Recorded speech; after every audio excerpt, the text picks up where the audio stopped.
Truth. Truth. Welcome to Trusting the Truth with Samuel Tolley, where we view the world through the lens of Jesus Christ. We do not view Jesus Christ through the lens of the world. How you doing, Samuel Tolley? And today's subject is one of our favorite fast food joints, Chick-fil-A. Woke. That may surprise many of you. And it's unfortunate. You know, I remember, I think it was 10 years ago, that Chick-fil-A was being attacked because the owner at that time said that he would stand up for marriage between a man and a woman, that was a very important issue. And folks all over the country were going to Chick-fil-A's when a boycott by the left was called out. I spent a couple of hours standing in line just trying to get a Chick-fil-A sandwich. Here, let me show you a little clip of what was going on at that time. Thousands and thousands of people at Chick-fil-A restaurants from coast to coast, confirming that the fast food chain is the new ground zero in the culture wars over gay marriage. ABC's Steve Osunsami is in Atlanta tonight. For the thousands of Chick-fil-A supporters who today crowded the company's restaurants, a chicken sandwich never tasted so good. Today they came to line up in support of traditional marriage, voting with their feet in Fort Worth, in Houston, in Miami, and at food courts across the country where the lines wrapped around the malls. This is my second one today, and I'll do another one tonight on the way home from work. Chick-fil-A has long handed out millions to groups that fight against protections for gay Americans. But it was these words from company president Dan Cathy a few weeks ago that sparked the fire. I think we're inviting God's judgment on our nation when we shake our fist at him and say, we know better than you as to what constitutes a marriage. In Atlanta, where Chick-fil-A is based, Sonia Holmes told me she came out today to support Mr. Cathy. From my standpoint, I mean, you can believe in what you want to believe in. I just happen to agree with his beliefs because I do believe in marriages between a man and a woman. At home, Reverend Billy Graham got himself a taste today. So did former Governor Mike Huckabee, who organized the event. And this week, the Palins are all about Chick-fil-A, too. But mayors from at least 3 major cities vowed to block new stores.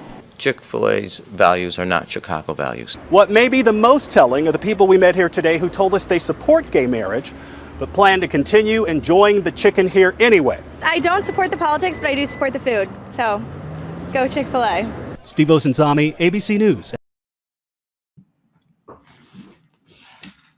Mayor Emanuel, it was fascinating to listen to him say Chick-fil-A's values aren't Chicago's values. I don't think many states or cities values Chicago's value, because Chicago values shooting up folks every week. That's another story. But nevertheless, the issue was at that time, the body of Christ and Americans in general that stood for marriage between one man and one woman stood shoulder to shoulder in support of Chick-fil-A. And now many of us feel betrayed. But in order to understand why Chick-fil-A is doing what many of these other companies are doing, you're going to have to, hold on a second. I'm trying to prepare something here. I have to move it. You're going to have to understand a couple of terms. And those terms are ESG and DEI. ESG means environmental social governance, and DEI is diversity, equity, and inclusion. And I will show you a short clip on both of them. I think this first one is about 6 minutes on DSI or ESG, and then we'll get to the next one. It's very important to understand these 2 acronyms in order to understand what not only Chick-fil-A is doing, but many companies are doing that it seems like they're working against their best interests. I mean, they're promoting things that's going to alienate many of their customers. And these businesses know this. But take a look. Why do millions of people invest in retirement accounts? Well, the answer is obvious: to have money to live on when you're no longer working. The best way for those accounts to grow is to invest in companies that make a profit. Less profit for those companies means less money for retirement. That might seem like common sense, but it's becoming less common, thanks to a new investment strategy called ESG. ESG stands for Environmental, Social, and Governance. If you're wondering what that means, you're not alone. Generally, it means that a company's first concern should no longer be how much money it makes, but rather how much social good it does. In other words, get woke or get shamed. If you're an oil company, for example, you're out of luck, because by the nature of your business, it's assumed you're destroying the planet. Never mind that you're powering homes and hospitals, that doesn't count. In fact, if you're a company just trying to make a profit, you're the problem.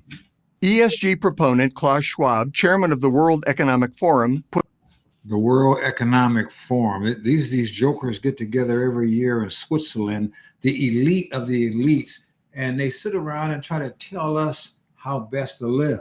And it was fascinating. The oil companies are being alienated, but without the oil company, all these people couldn't get to Switzerland. Although it could have been easier for them to just have a Zoom meeting. We can't continue with an economic system driven by selfish values, such as short-term profit. The message is clear. We need ESG to save us from ourselves. Really? The pursuit of profits has fueled many of mankind's greatest innovations and greatest companies. It led Elon Musk to build electric cars, Andy Grove to design computer chips, and Reed Hastings to develop the world's most popular streaming service.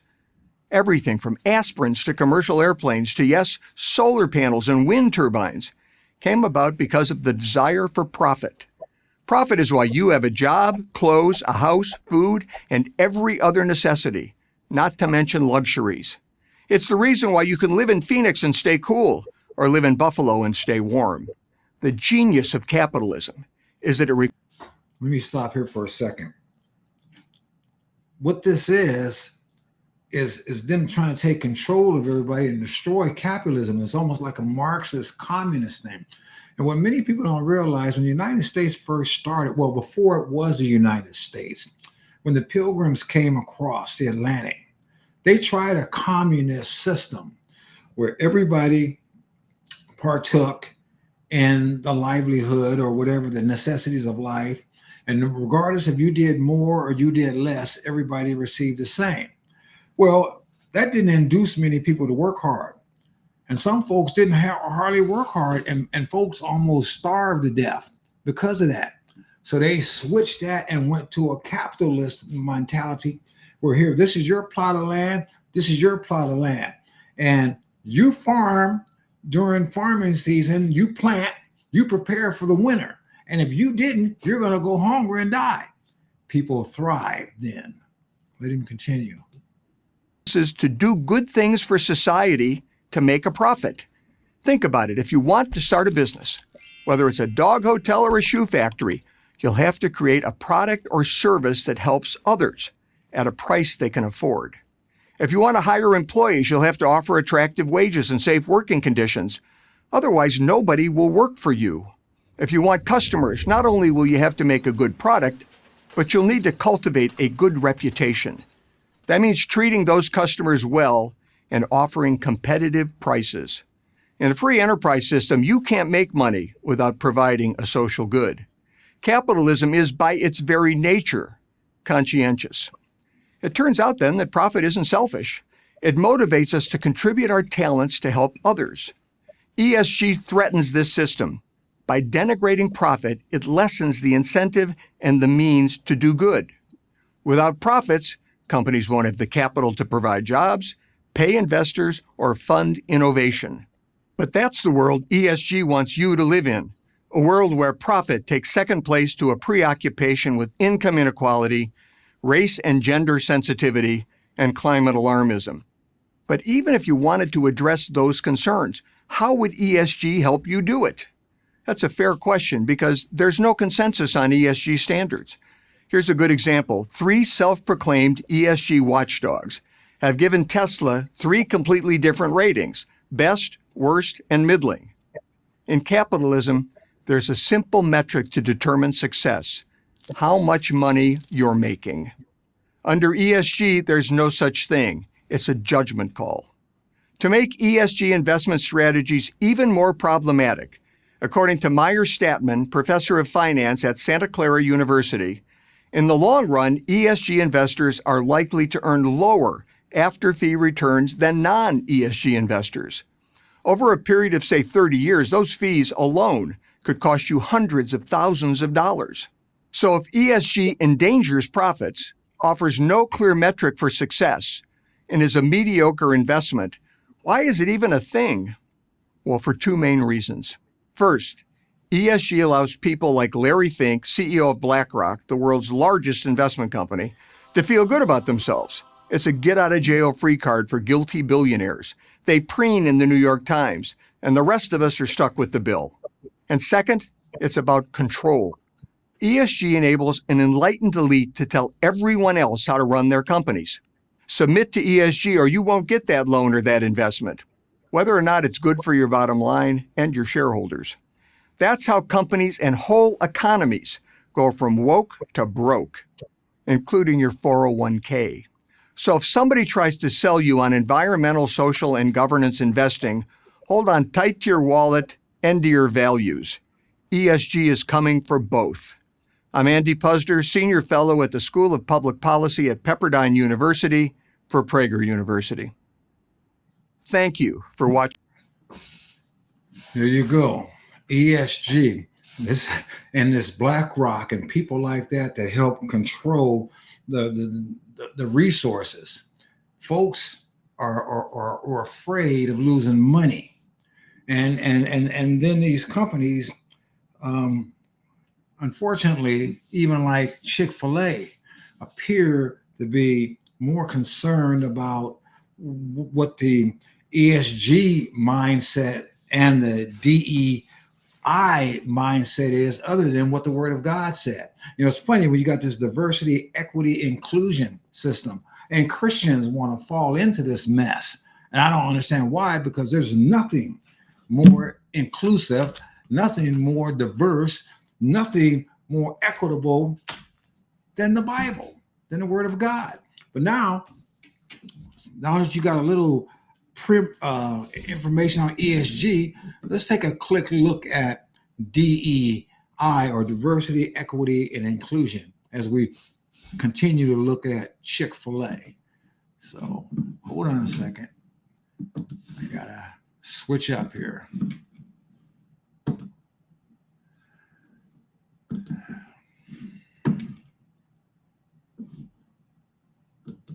Diversity, equity, and inclusion are everyone's responsibility. DEI, diversity, equity, inclusion. That sounds nice and responsible. No wonder all big companies now require employees to get training in it. Because we understand that racial and systemic bias have many causes, sources, and ways of showing up within each of us. Even if that's true, do you know what American companies now do to address it?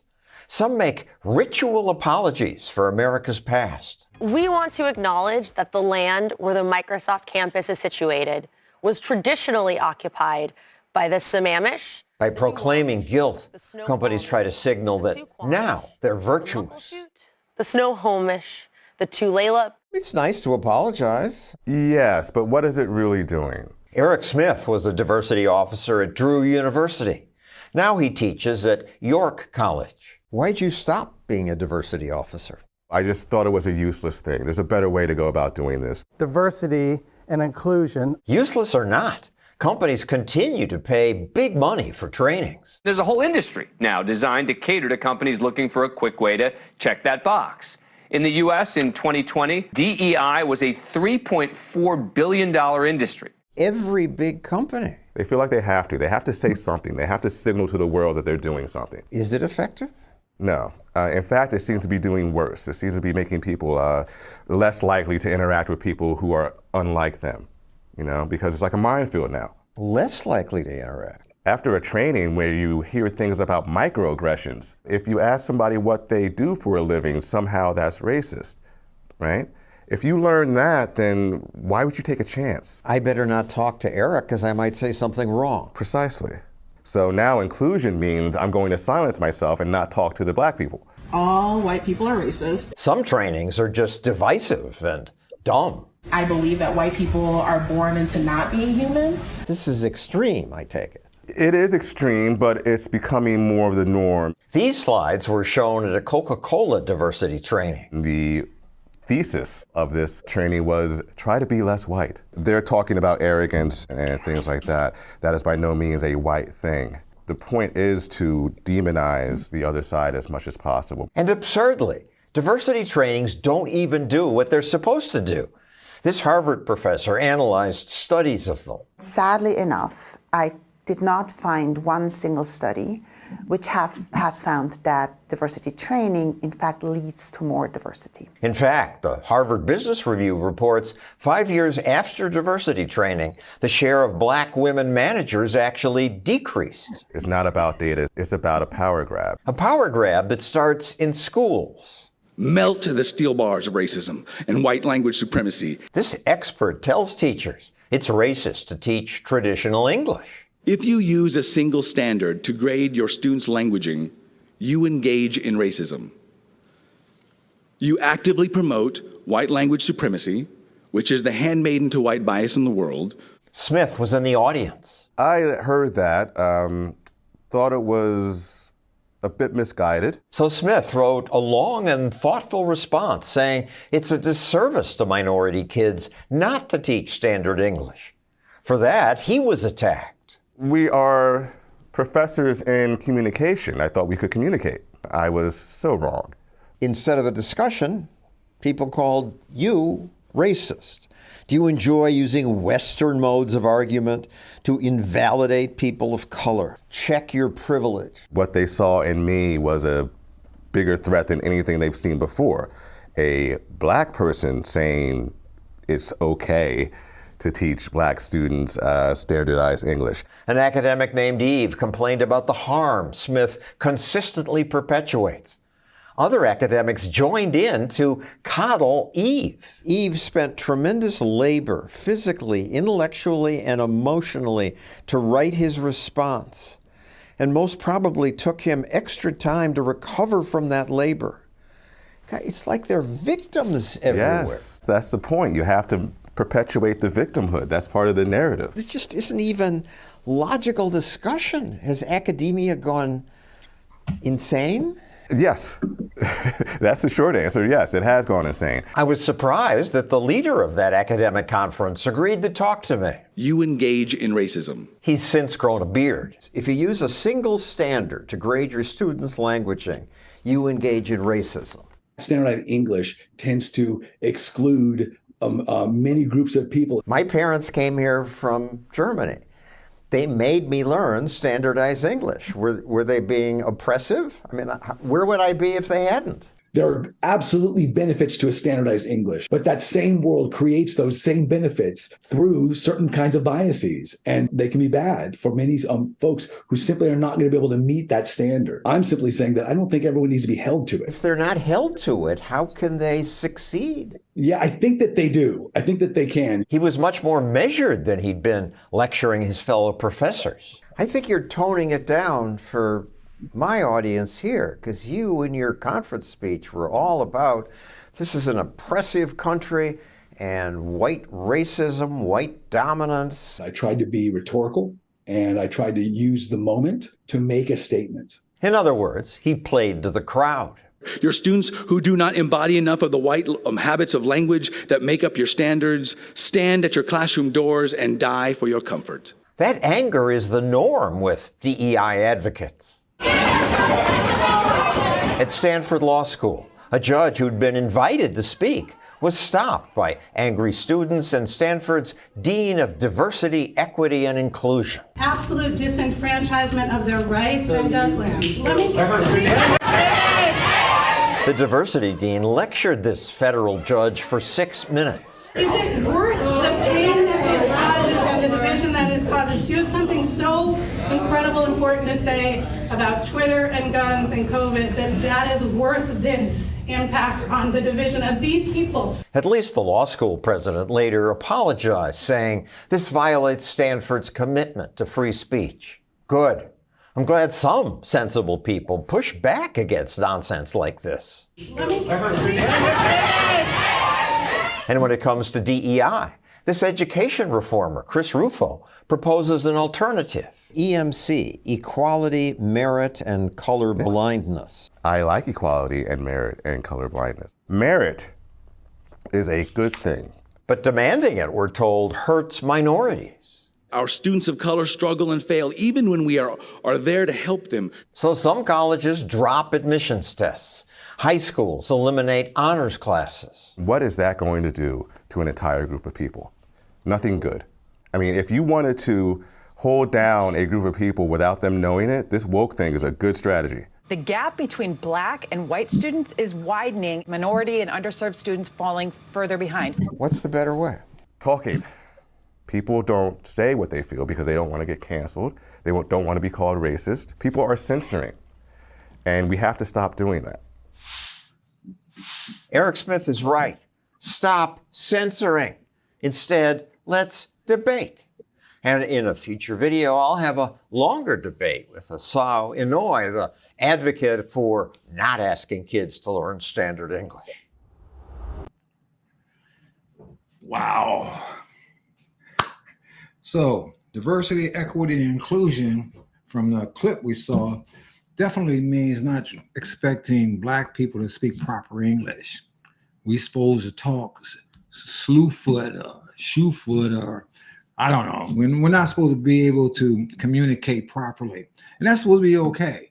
It's just like that professor said, how is that going to help people? Or actually, he said, you want to keep people under, these are my words, keep them from progressing.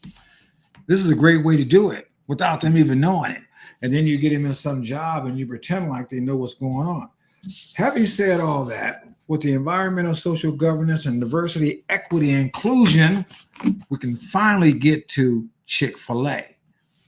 So I want to pull up a couple of documents if we got the time. The first one, surprisingly, was written in 2019 by Ryan Bloomberg. So the cowardice and capitulation, the shocking things Chick-fil-A funds. Now remember, this is a company that prided itself on its Christian values. It says there's a lot of talk about Chick-fil-A, most of it generated by the fake news establishment that wants nothing more than to demonize an organization that historically has publicly professed its Christian faith that is inseparable from its business practices. We are based on biblical principles, asking God and pleading with God to give us wisdom on decisions we make about people and the programs and partnerships we have, and He has blessed us. Those were the words of Chick-fil-A CEO Dan Cathy to the Baptist Press back in 2012. Let me change your side here so you can see. Okay.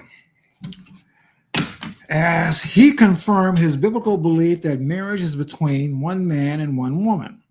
Days later, a disgruntled activist violently took out his disagreement with Chick-fil-A by trying to kill as many people as possible inside the Family Research Council's Washington, D.C. headquarters. According to the FBI interrogation, Floyd Lee Corkins chose FRC as the target because the Southern Poverty Law Center lists anti-gay groups. I found them online. Southern Poverty Law Group.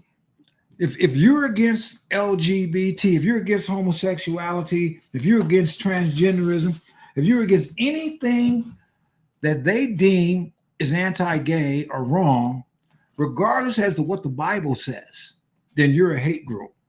So basically, by this group's definition, Bible-believing Christians are a hate group. So Corcoran stormed inside FRC's building armed with a backpack full of Chick-fil-A sandwiches and 50 rounds of ammunition to kill as many as possible and smear the Chick-fil-A sandwiches in victims' faces and kill the guard. This is this diverse, woke person, right? His hideous attack was stopped by FRC security guard Leo Johnson, a hero who was shot while stopping the terrorist attack. In 2012, Corcoran was sentenced to prison for 25 years. In 2017, Chick-fil-A donated money to the same SPLC that still outrageously lists FRC as a hate group. Here, this guy shot up the Family Research Council office and was going to throw Chick-fil-A pictures all over it because he saw where the Southern Poverty Law Group or whatever the heck they call themselves, blah, blah, blah, blah, blah, blah, blah, Southern Poverty Law. Here they are. Well, anyway, he saw where they listed Chick-fil-A as bad. Now Chick-fil-A gave them money. Why? I thought that we're supposed to do what the Bible says. You know, I thought that Chick-fil-A and the owners of Chick-fil-A would have paid attention to Proverbs chapter 3, starting at verse 5. Trust the Lord with all thy heart and lean not unto your own understanding. In all thy ways acknowledge him, and he shall direct thy paths. Be not wise in your own eyes. Fear the Lord and depart from evil. Now, basically, what I'm alluding to is Chick-fil-A should just trust God. Why start giving money to this company that was denigrating you to get them off your back? That's essentially what they did. But it gets worse. Let's see. Hold on a second. I went too far, I think. Hold on.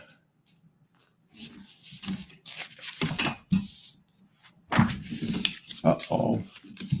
I didn't get all my sheets on the Chick-fil-A up on the thing. So I'm going to cut it off and I'm going to just read to you. The Chick-fil-A Foundation's recent announcement about its future funding again reaffirmed its redirection and capitulation. Remember, this was 2019.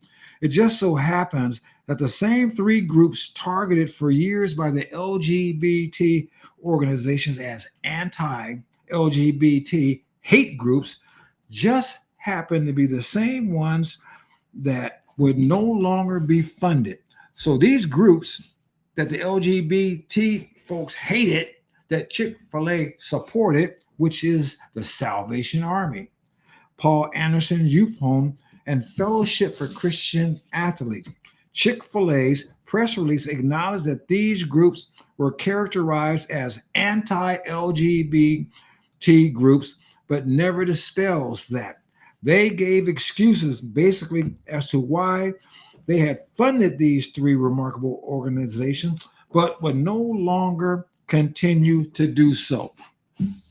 So here Chick-fil-A funding the Salvation Army, Paul Anderson Youth Home, and Fellowship of Christian Athletes for years, knowing that these were honest, God-fearing groups that were looking about uplifting people of God, and they made excuses to the enemies of God as why they were funding them, and now they won't do it no more. It gets worse. Witness their progression and capitulation. The Salvation Army see it for what it is, stating in a press release, "We're saddened to learn that a corporate partner has felt it necessary to divert funds to the hungry, education, and homeless organizations. The Salvation Army does all three on a massive scale, but they don't espouse the LGBT ideology." Thank God for the Salvation Army. You know, I've never donated directly to the Salvation Army. I've sometimes put stuff in the kettle around the holidays. But if they are going to line up, and I know they had an issue recently, and I'm going to check them out first, but if they are still straight, I'm going to start giving them money directly. In explaining Chick-fil-A's funding decision, Rodney Bullard, Vice President of Corporate Responsibility and the Executive Director of the Chick-fil-A Foundation, said, "We don't want our intent and our work to be encumbered by someone else's politics." Remember this. Or culture war. Remember this. If something gets in the way of our mission, that is something that we are mindful of and cognizant of. Has their mission drifted way to the left? Mr. Bloomberg asked. Out with organizations that do not espouse pro-homosexuality ideology and in with those who do, like Covenant House. Don't let the Catholic Association fool you, though. Covenant House is a homeless shelter for youth. Take pride in its promotion of all things LGBTQ.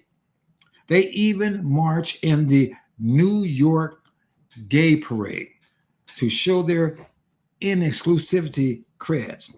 Guess the Salvation Army, which admittedly has an issue with the partially supporting abortion in cases of rape, incest, and life and health of the mother, should have flown some co-opted rainbow colors to keep their hundreds of thousands in funding. That's hundreds of thousands of dollars they gave up. Whoops, looks like Covenant is the new Salvation Army. Chick-fil-A funds the deeply political YWCA, a radical pro-abortion and pro-LGBTQ organization that repeatedly partners with Planned Parenthood. Now, you know, YWCA used to stand for Young Women's Christian Association, just like YMCA used to stand for Young Men's Christian Association. This is probably before the Village people start singing YMCA, because they used to stand shoulder to shoulder, helping young Christian men and women. Now the enemy has ingrained himself in it and many other organizations that used to be Christian. The enemy's running hard, folks. Chick-fil-A also funds a DC-based New Leadership Council that identifies as a hub of progressive millennial thought leadership, which exists to support another along their individual paths to a more progressive political and cultural landscape. I thought they wasn't in other people's politics. Chick-fil-A has given sizable donations, $50,000 to the Pace Center for Girls, yet another pro-abortion organization. The education and advocacy group featured radical pro-abortion feminist Gloria Steinem, the I Had an Abortion activist who declared that birthing children is the fundamental cause of climate change. I'm getting ready to start a Thursday series called Theological Thursday, and the first thing I'm going to be getting into is climate change. I should look up this, what Gloria Steinem's got going on about how birthing children is a cause of climate change. Anyway, as their keynote speaker for their most recent summit, or how about Usher's new look? R&B star Usher Raymond of the fifth liberal nonprofit, the group Disruptivator Summit, is all about progressive community organizing on pivotal social issues, and Chick-fil-A funds it $38,700 in 2017.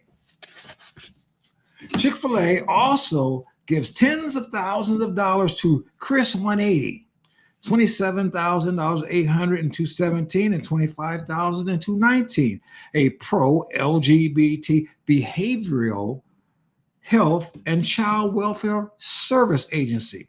The organization boasts of being awarded the leader in supporting and serving LGBT families and youth from the Human Rights Campaign Foundation. See, they've kept this low. They kept this low. Many Christians, many believers think Chick-fil-A is still with us. Many people don't even have this information. They have no idea that they've been gone for years.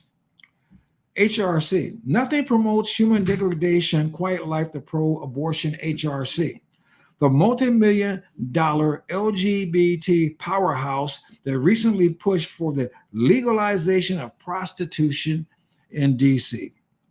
You can always love and serve the broken without affirming the brokenness. And then there's Junior Achievement, which arguably does some phenomenal work with education and entrepreneurship. They're the recipients of hundreds of thousands a year from Chick-fil-A. In 2016, though, JA joined a coalition, Georgia Prospers, a pro-LGBT organizations in their Too Busy to Hate campaign to politically oppose religious liberty legislation, specifically the First Amendment Defense Act, from passing in Georgia. Why would you want to oppose protecting the First Amendment? So much for not being encumbered by someone else's political or cultural war. These groups and many more funded by Chick-fil-A are clearly political on the left. Of course, Chick-fil-A funds a lot of great initiatives, but they're being publicly dishonest about their corporate evolution and the millions of families who supported them over the years because of the fast food chain's principal stand deserve to know the cowardice that the company has shown in the face of LGBT activism. Now, this article, like I said, was written in 2019. Let's get up to date looking at Chick-fil-A. I hope I have enough time to run through this second one. And let us see, said the blind man, if I got everything on the second one. Okay, here. Whoops. This one has Chick-fil-A gone woke. This is dated June 11th of this year.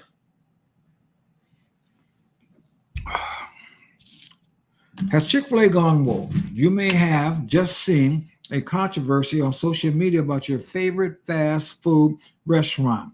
In that incident, and don't forget, I haven't forgot about the beginning of the ESG and DEI. It's all good tied in. But your favorite fast food restaurant, in that incident, just one-time mistake, is that an incident just a one-time mistake, a misunderstanding, ? Or is it part of a larger pattern? To help you answer the question, I've created a definitive and explaining history of the company's various controversies. This is Edra Dulis who wrote this, and he went to an extensive outline. So let's look at it. Chick-fil-A, a fried chicken joint that has become one of the nation's largest fast food chains, has long been a touchstone in Americans' culture wars because of its reputation as a Christian-owned company that aimed to reflect the values of its faith in every facet of its business, most famously in the commitment to remain closed on Sundays. In the early 2000s, left-wing activists began targeting Chick-fil-A, CFA, as an icon of bigotry for holding the Christian teaching on human sexuality. Then CEO Dan Cathy declared that the push for same-sex marriage was inviting God's judgment on our nation, sparking fierce backlash from the LGBTQIAAPS P2S+ and their allies. No, I don't know what all that means. I don't even know if anybody knows what all that means. And by the time you figure out what all that means, they're going to come up with something else. Because Satan is the author of confusion. The outrage seemed to peak when Virginia man Floyd Lee Corkins used a hate map from the Southern Poverty Law Center to target the Washington, D.C. offices of the Family Research Council, we just read about, where he intended to shoot and kill as many employees as he could and smear Chick-fil-A food on their faces. Throughout the battle, CFA didn't push back or scorn its critics, mostly keeping busy serving the conservative customers who chose to stand for it. So the images of those fans surprised when the brand began to appease its haters. 2019, the big surrender. In November 2019, CFA's list of charitable donations revealed that the company had stopped giving money to the Salvation Army, Fellowship of Christian Athletes, and the Paul Anderson Youth Home. Notice they didn't make a big public spread about that. You're going to have to look up the information to find this out. Christian organizations that again offended queer sensibilities because they held long-standing Orthodox beliefs. They're the only beliefs a Christian can have. Christians can't change their beliefs. God dictates the beliefs. But why? What could cause the complaints GLAAD, that's one of these acronyms for these homosexual group, and other far-left activists to outweigh basic Christian solidarity at the icon for Christian institutions? Well, the company president and COO, Tim Tassopoulos, explained exactly why. As we go into new markets, we need to be clear about who we are. Okay, I thought they were clear in the beginning. CFA wanted badly to open locations outside the U.S., and queer activists had kneecapped this effort in Britain in just a month before Tassopoulos' statement. The brand was also facing headwinds in Democrat rural areas in the U.S., as well as continued social stigma and protests from left-wing activists. You know, it amazes me. These companies that grow, they get rich off the dollars of people that support them. Just like the people who supported Bud Light, the people who supported Target, the people who supported all these companies, and then they decided to run against the very people that made them what they are, so they can keep their ESG scores and their DEI status intact. Breitbart's John Nolte accused CFA of selling out and choosing money over Christianity. Chick-fil-A is not selling out because the operation is floundering, is on the verge of bankruptcy, or maybe worried about keeping its doors open and its employees employed. Quite the opposite. The business is booming at Chick-fil-A. The company is in the best shape ever, but all the success and wealth is not enough, you see. The company wants more money, more success, more millions, more billions, and the easiest way to get their hands on more and more is to sell out their faith, is to offer the anti-Christian left the bloody heads of the Salvation Army and the Fellowship of Christian Athletes. The love of money is the root of all evil. Two uncommonly decent organizations that quietly go about the business of doing good work, that have never tossed so much as a firebomb or a firecracker into the cultural wars. Beset by widespread conservative backlash, CFA went into damage control mode, assuring evangelical megastar Franklin Graham, that it hadn't bowed to anyone's demands and will continue to support whoever they want to support. Those words would soon contribute to even more damaging scandal. 2019, aid and comfort to the enemy. So I guess if you give some money to Christian stuff, Christian stuff that ain't really Christian, CNOs, Christian in name only. You can't go hardcore Christian that really believes in the Bible, and then you give money to the enemy. Then I guess they think it's okay. The next shoe to drop was the revelation that Chick-fil-A began donating to extremist left-wing organizations. such as the aforementioned Terror Inspire SPLC. Aside from the Quirkins debacle, the SPLC had long been scandal-plagued and discredited, coming to a peak in the very year that CFA began bankrolling it. Its founder, Morris D., was fired reportedly for years of misconduct, and the Washington Post declared in an op-ed that the organization had lost all credibility and donorship pooler support. Tony Perkins, president of the Terror Target FRC, strongly denounced the donations as reported by Breitbart News at the time. Not only has Chick-fil-A abandoned donations to Christian groups, including the Salvation Army, it has donated to one of the most extreme anti-Christian groups in America. Perkins said in a statement, anyone who opposes the SPLC, including many Protestants, Catholics, Jews, Muslims, and traditional conservatives, is slandered and slapped with the extremist label, or even worse, their hate group designation. Now, you would think that Chick-fil-A got enough money and enough sense to realize because somebody said that this is a hate group, it doesn't make it a hate group. I think they do. I think they know what they're doing.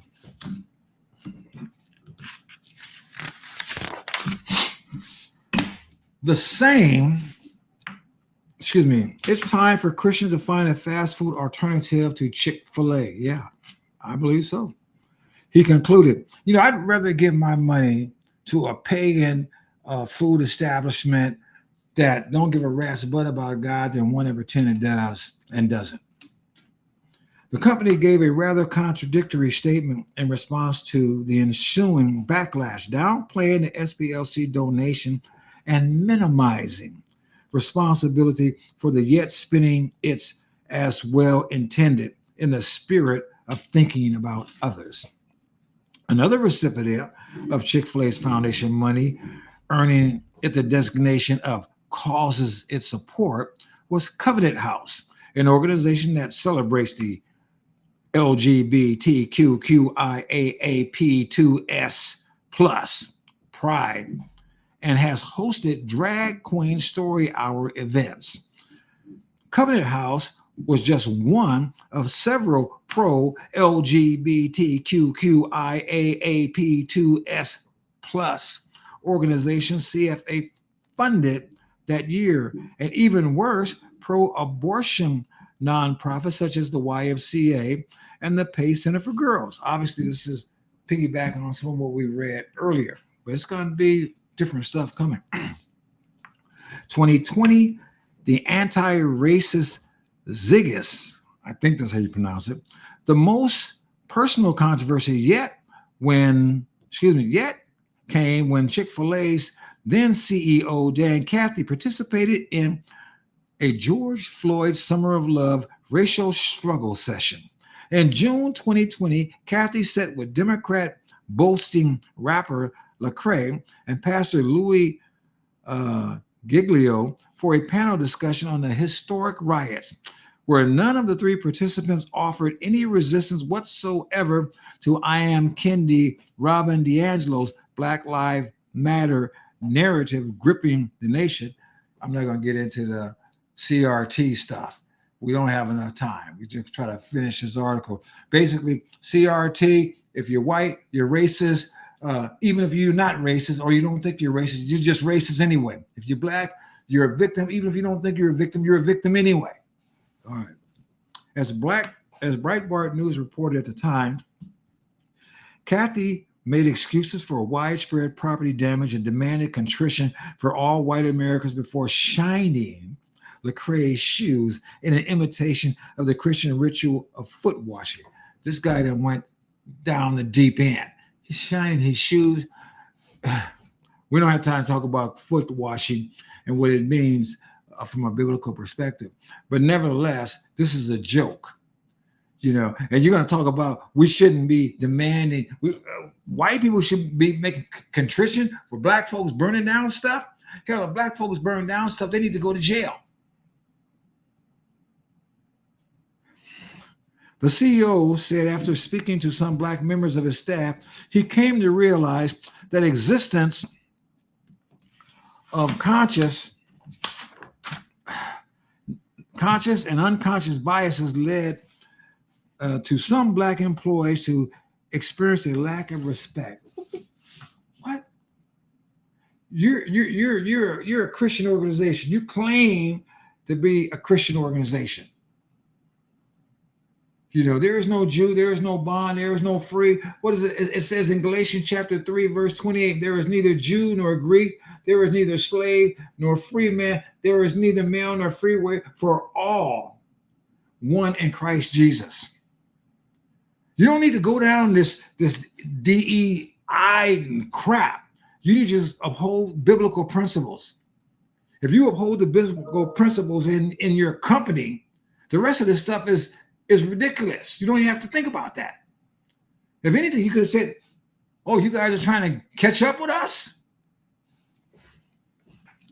Speaking of Atlanta and the protesters who burned down Wendy's after Rayshard Brooks was shot and killed by police following an altercation, Kathy said whites need a period of contrition and a sense of real identity, not just criticizing people that are burning down that restaurant at night. Yeah, what about the franchise owner who have to come out of insurance, who have to deal with higher prices for new insurance, higher costs, additional protection, and all this stuff because he was trying to make a living, he or she, and some joker burns it down because they're mad about something else? We as Caucasians, until we're willing to just pick up the baton and fight for our Black African-American brothers and sisters, which they are as one human race, we're shameful, he said. We're just adding to it. This guy's a joke. He's a joke. The rapper later said he did not appreciate the shoe shining gesture. Rather, he quipped, "We want Chick-fil-A sock. Give me the money. Don't leave my shoes alone." In an interview to all hip hop. 1 month later, after the panel discussion, Chick-fil-A designated Eric McReynolds, an employee since 2007, who had climbed the ranks to become CFA's Midwest Regional Executive Director, as its Executive Director of Diversity, Equity, and Inclusion, according to his LinkedIn profile.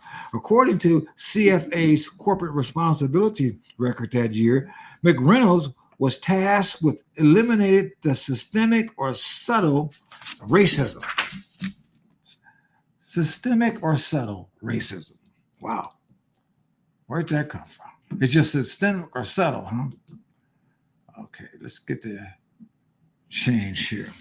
For more than 50 years, the cornerstone principle of Chick-fil-A, dating back to our founder, has been the importance of treating everyone with honor, dignity, and respect. In mid-2020, this commitment took on special significance for us as we proactively pursue new ways to work against racism, systemic or subtle. Hell, if the founding principles were treating everybody with honor, dignity, and respect, there's nothing else you need to do. Then I guess that those founding principles was a lie, is what you're saying, right?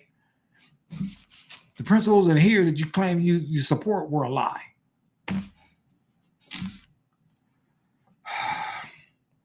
Where we at?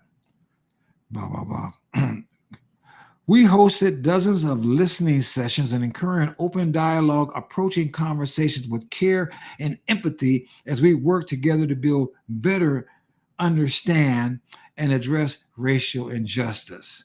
Members of our African American Operators Network also hosted a series of cultural conversation webinars featuring well-known community speakers, starting with Jemar Tisby, author of The Color of Compromise and How to Fight Racism, Beneath the Calm Language. I think one of these people, and I think it was that other guy they mentioned earlier, said the only way to fight systemic racism is for new racism.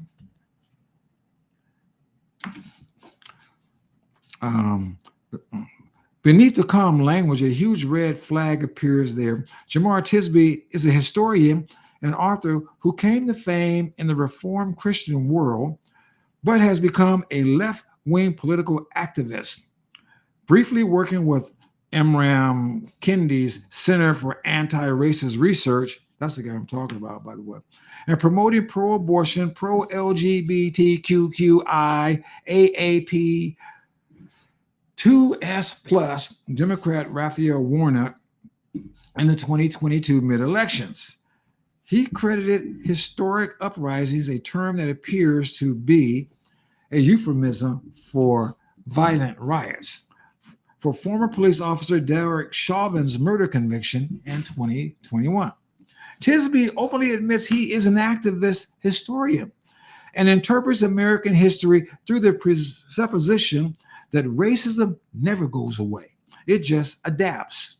As such, a vote in the 1980s for Ronald Reagan or any Republican in subject years is the latest incarnation of Jim Crow and mob lynchings in Tisby's view. They never talk about the fact that Jim Crow, the lynchings, segregation, the separate water fountains, all that crap, slavery, was Democrats.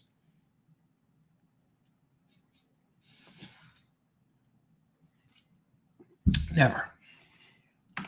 The corporate responsibility report continues. Collectively, these efforts help shape the strategic planning for our approach to continuing to address racial injustice as part of our diversity, equity, and inclusion, DE&I, efforts at Chick-fil-A.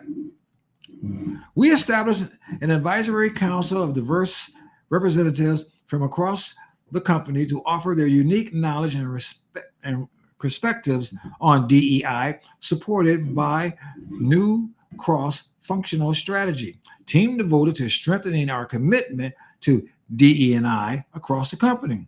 Our vision of DE&I at Chick-fil-A is to be a place where we can all strive and belong, said Eric McReynolds, Vice President of DE&I. I truly believe our corporate purpose of being faithful stewards of all that is entrusted to us and having a positive influence on all who come in contact with Chick-fil-A calls us to do this work. At our essence, we're dedicated to helping each individual, our dreams, and the entire organization see all people through a lens of honor, dignity, and respect. DE&I is directly linked to our corporate purpose, and we're building the infrastructure to incorporate this integral work into every part of our organization system-wide, he emphasized. 2001, now DE&I department formalized. See, this stuff has been going on for a while in the shadows. Next year, McReynolds seemed to have acquired the infrastructure he needed. Chick-fil-A joined the DEI board, a private confidential network of executives at large companies working on DEI initiatives. The announcement of CFA's entry is undated, but we're going to go long today.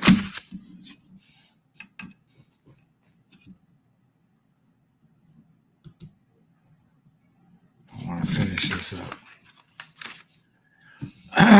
But the page was archived as early May 2021. In November of that year, he would receive the title Vice President of Diversity, Equity, and Inclusion. The company's 2021 corporate responsibility report again sheds more light on McReynolds' activities, introduced by his vow to make everyone whole selves, whatever that means, welcome at work. I thought according to their motto for the last 50 years, everyone was treated right. Anyway, 2021, Chick-fil-A launched several new initiatives to further DEI efforts. The Around Our Table Conversation series enabled operators, team members, and support staff to share their personal experience, stories of Chick-fil-A connections and relationships, to understand and honor what makes us different as well as what unites us. New cultural intelligence and resource help operators, team members, and staff best serve all guests and each other with warmth and hospitality. Meaning, we're really careful about what we say because we don't want nobody to think we're saying something wrong. Sessions focus on a variety of sensitive guest-related topics, including mental health awareness and homelessness. Nearly 700 staff regularly come together across 65 learning circles to explore DE&I topics and learn from each other's experiences and perspectives. A new internal TED Talks inspired video series, Food for Thought, featured a variety of speakers who address everything from culture to important elements of DE&I. Without further details on the contents of these private trainings, it's hard to evaluate whether they actually are the pleasant, what unites us characterizations from this document, or if they are racially scapegoating struggle sessions as seen in the precedent of Kathy's panel discussions and speaker Jamar Tisby. You know, like when Coca-Cola thing came out saying, we're trying to be less white. What if they asked me, try to be less black? Well, let me see if I could.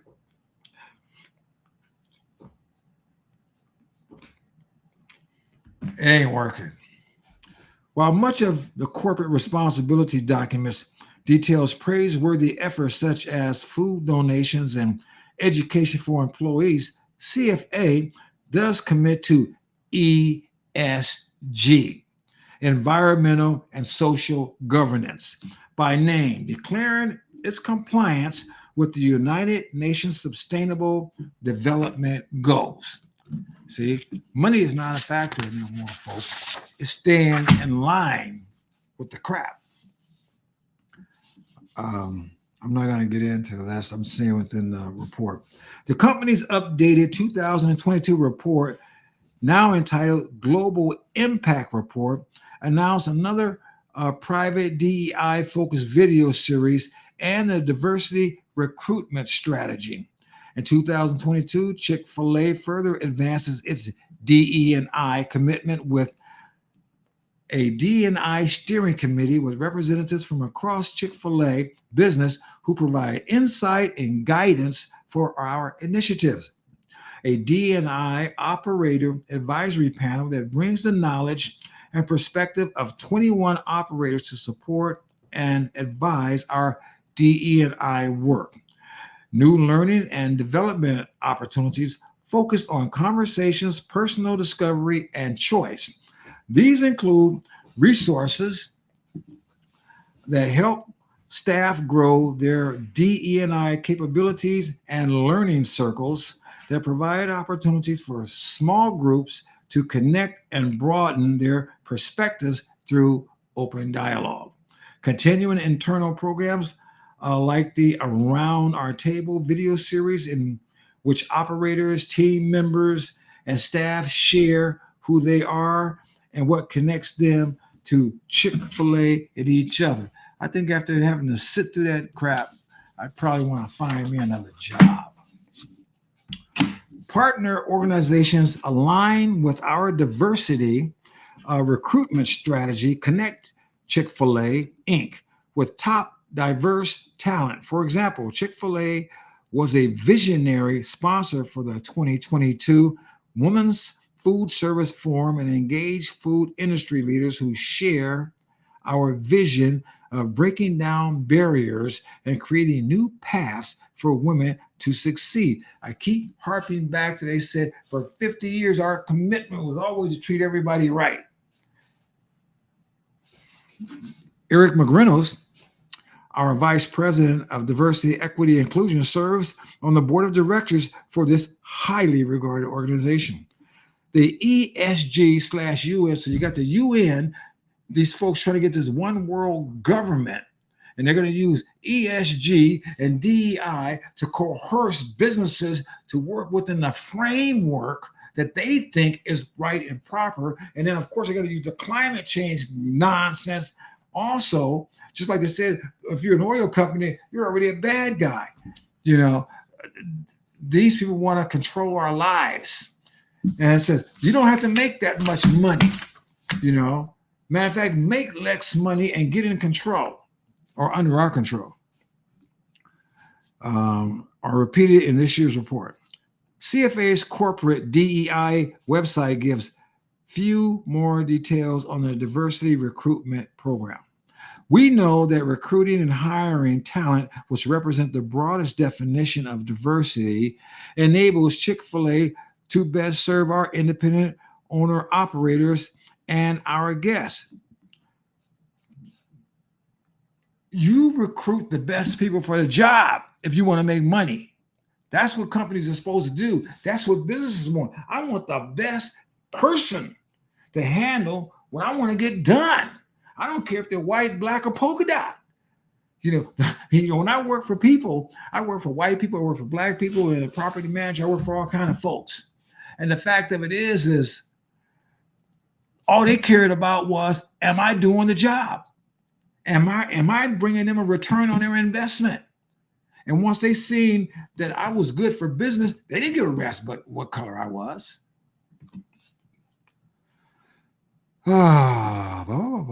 Diversity team.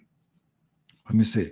We know that recruiting and hiring talent, which represents the broadest definition of diversity, enables Chick-fil-A to best serve our independent owner and operators and our guests. Chick-fil-A Inc.'s diversity recruitment program team strives to attract talent that reflects the community we serve by partnering with organizations that provide access to a range of diverse talent, including the National Black MBA Association, Management Leadership for Tomorrow, and Women's Food Service Foundation. And of course, they don't care if people can speak proper English or not, because that's racist. The verdict. Chick-fil-A's story is at an inflection point right now. Dan Cathy handed over the reins to his son Andrew in 2021, and the company is looking to Europe and Asia for its continued growth. It wants us to believe it can remain a distinctly Christian company while pursuing ESG and DEI compliance. I find that hard to believe. Me too. CFA appears to be under the delusion that it can give a little ground to these tyrants and stop somewhere down the line. But these ideologies are totalitarianism. There are no half measures in anti-racism, and anti-racism requires repentance from homophobia and transphobia, the central accusation against the company for the past decade. And if you're a Christian, homosexuality and transgenderism is out of the question. Or you can just throw this in the trash. You don't need it no more. And the madness goes further. In order to truly be anti-racist, you also have to truly be anti-capitalist. Communism. At some point, it's going to have to take a hard stand against the madness of the spirit of our age. And its recent trajectory has been all concessions, no resistance. Unfortunately, it looks like the future of Chick-fil-A will be more and more woke unless something drastically changes. As more developments occur, they will be added to this article timeline. Well, folks, hopefully I didn't confuse too many people, but now you can see why it was necessary for me to speak of ESG and DEI and give you a little primer before we can go into Chick-fil-A. Chick-fil-A, just like a whole bunch of these businesses are doing, that goes for Anheuser-Busch, that goes for Target, that goes for Kohl's, that go for a whole lot of them that are presenting stuff that they know is offensive to their clientele or to a vast majority of their clientele, but they're trying to keep their score up with the folks that's trying to overrule them, the BlackRocks and different people of the big corporate worlds that demand that they have that ESG and DEI. And I say this, they're getting really close. We can't boycott everybody at the same time, but we have to fight this ESG and DEI because they're going to control us if we don't control them. And so some of these folks, just like the Bud Light thing, just like the Target thing, And as far as I'm concerned, the Chick-fil-A things, they're like my top 3 right now. I can live without all of them. I don't need them. And we need to just fight against this stuff, and corporations need to push back. And we need to support corporations that refuse to line up with that crap. There's enough Christians in the world. There's enough money. God says he's going to take care of our needs, and there's enough Christians that we can bankroll anybody that needs to be bankrolled in a business environment instead of worrying about these jokers. Bring them to their knees, instead of sitting over there not trusting God to take care of our needs. This is Sam Tolley, and I'm out.